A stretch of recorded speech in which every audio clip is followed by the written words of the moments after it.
Hadis yang barusan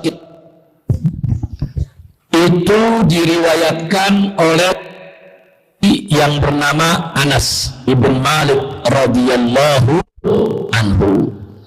Nah, Anas bercerita tentang satu kejadian yang pernah dialami oleh Nabi kita Muhammad sallallahu alaihi wasallam. Apa kata Anas? Marran Nabi sallallahu alaihi wasallam. Suatu ketika Nabi berjalan melewati bimra'atin, melewati seorang perempuan, seorang wanita, tabki inda qabrin, yang sedang menangis di sisi kuburan. Jadi ada suatu kuburan baru, ada orang yang baru dikubur di sana. Si perempuan ini menangis di sisi kuburan tersebut. Kemudian faqala, maka Nabi berkata kepada perempuan tadi, ittaqillah wasbiri, takwalah kamu kepada Allah dan sabarlah. Nah, jadi Nabi menasihati perempuan tadi yang lagi nangis di atas kuburan, takwalah kamu kepada Allah dan sabar.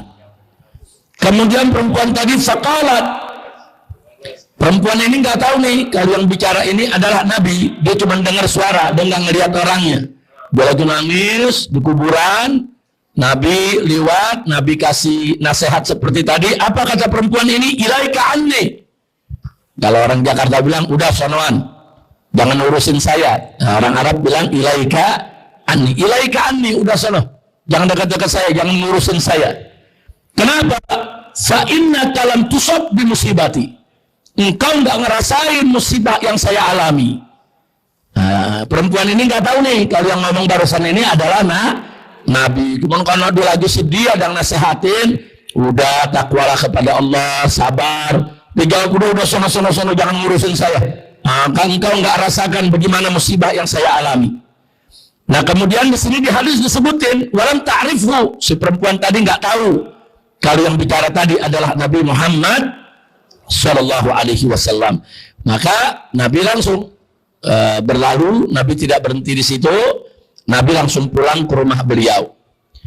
Faqila laha, setelah Nabi lewat, perempuan tadi dikasih tahu sama orang yang ada di sekitar situ, innahun Nabi sallallahu alaihi wasallam, itu barusan yang tegur kamu, yang nasihati kamu adalah Nabi. Perempuan ini kaget, dia nggak sangka kalau yang menasehati dia adalah Nabi. Begitu dengar dia menyesal. Fa'atat baban Nabi sallallahu alaihi wasallam, maka buru-buru segera perempuan ini berangkat mendatangi rumah Nabi Muhammad sallallahu alaihi wasallam. Falam tajid indahu bawabin.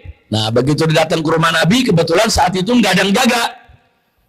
Jadi sehingga dengan mudah dia berjumpa dengan Nabi kita Muhammad sallallahu alaihi wasallam. Nah, selanjutnya apa kata perempuan ini kepada Nabi? Ya Rasulullah, lam a'rifka. Wahai Rasulullah, maafin tadi, aku nggak tahu kalau itu engkau yang menyampaikannya kepadaku. Kemudian apa jawab Nabi?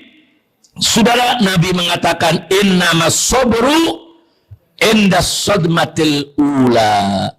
Sesungguhnya kesabaran itu pada saat awal pertama kali kita dapat musibah. Nah, ini pelajarannya dari Nabi.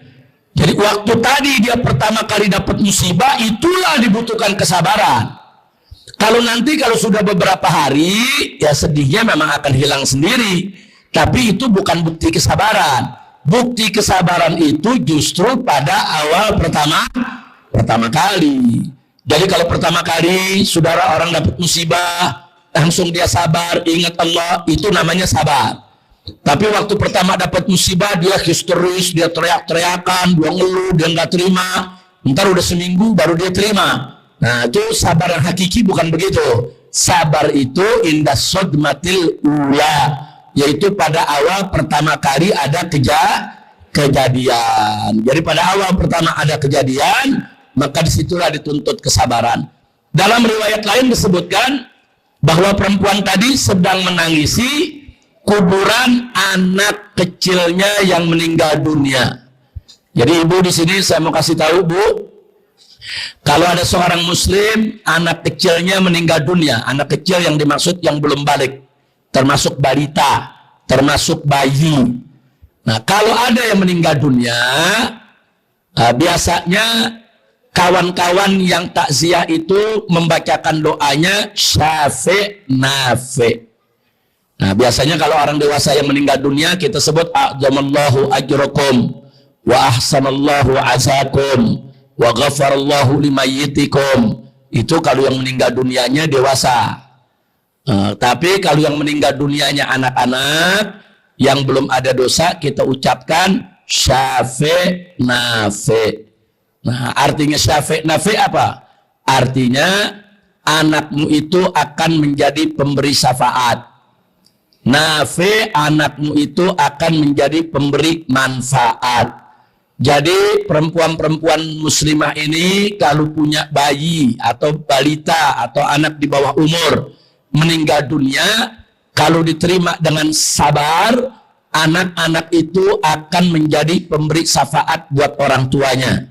Dan nanti di padang mahsyar ketika orang-orang kehausan, justru anak-anak itu yang akan berlari-lari membawa air untuk ibunya.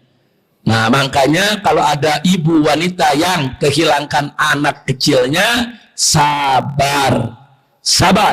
Nah jadi bagi yang bertakziah ucapkan syafi' nafi'. Di samping kita katakan sobron jamila, sabarlah dengan sabar yang indah, syafi' nafi'. Semoga anak itu menjadi pemberi syafaat dan pemberi manfaat, insya Allah. Nanti akan ada hadis-hadis lain bahwa orang kalau bayinya meninggal bukan hilang begitu aja, enggak. Justru bayi-bayi tadi akan menyambut ibunya, akan menyambut orang tuanya di padang mahsyar. Orang-orang kebingungan, kehausan, nyari air ke sana kemari, justru mereka-mereka yang punya anak kecil, anaknya yang nyariin ibunya. Dia bawa air buat ibunya, insya Allah. Makanya harus sabar. Dan ingat, sabar itu pada saat awal kejadian. Nah baik, bicara tentang sabar, saya membacakan sedikit di sini. Sabar itu secara bahasa artinya menguasai diri. Dia bisa kuasai dirinya untuk tidak marah, tidak histeris, tidak emosi. Nah orang yang bisa menguasai diri, mengendalikan diri sendiri dalam kondisi apapun, itu disebut sabar. Itu yaitu dalam kitab Mu'jam Tahdzibul Lugha, as-sabru sabrani huma uddatani lil iman. Yang pertama kata beliau, as-sabru ala ta'atillah wa ma amara. Yang pertama adalah sabar dalam taat kepada Allah dengan menjalankan segala perintahnya. Jadi kalau kita taat kepada Allah dan menjalankan segala perintahnya, itu namanya sabar. Sabar dalam taat. Karena taat itu juga butuh sabar. Ibu sholat tiap hari 5 waktu itu butuh sabar. Kalau nggak sabar, kita nggak bisa sholat. Nah, orang puasa Ramadan perlu sabar. Sabar menahan lapar, sabar menahan haus, sabar menahan godaan. Jadi sabar dalam taat itu, menahan diri dalam taat itu disebut sabar. Yang kedua, wasabru an maksiatillah. Sabar menahan diri untuk tidak maksiat kepada Allah.